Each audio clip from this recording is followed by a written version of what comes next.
14 Pro Max, pin phụ, sạc qua đêm,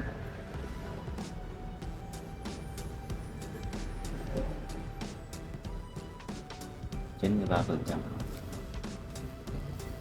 Mặc dù tuổi thọ 93%, sạc qua đêm nhỏ, nhỏ liên tục, xảy ra tình trạng phụ.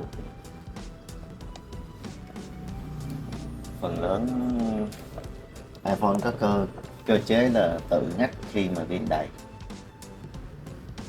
nhưng mà nhà sản xuất không có khuyến khích là sạc qua đêm hoặc là vừa sử dụng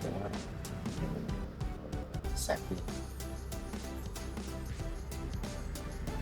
Phần nhiều thì sạc qua đêm vẫn ok, không có vấn đề gì. Mà để hạn chế rủi ro thì không nên sạc qua đêm.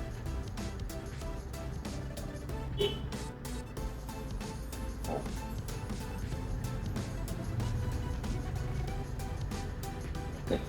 tiến hành thay một cái cell pin mới.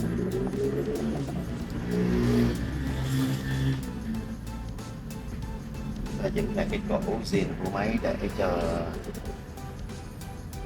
máy không không có báo linh kiện không xác định.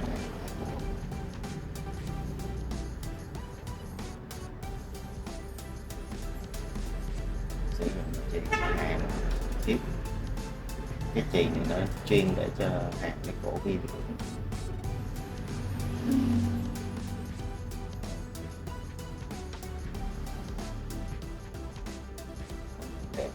Chỉ cần chọn rồi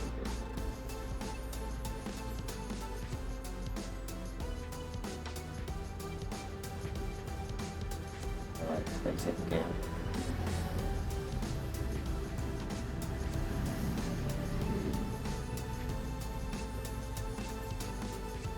Khi mà đi keo đó là không đi lên mấy cái cát, sau này mở ra là tất cả hết.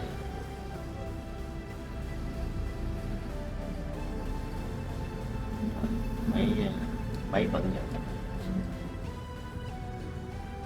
Chính xác thì gọi là tuổi thọ.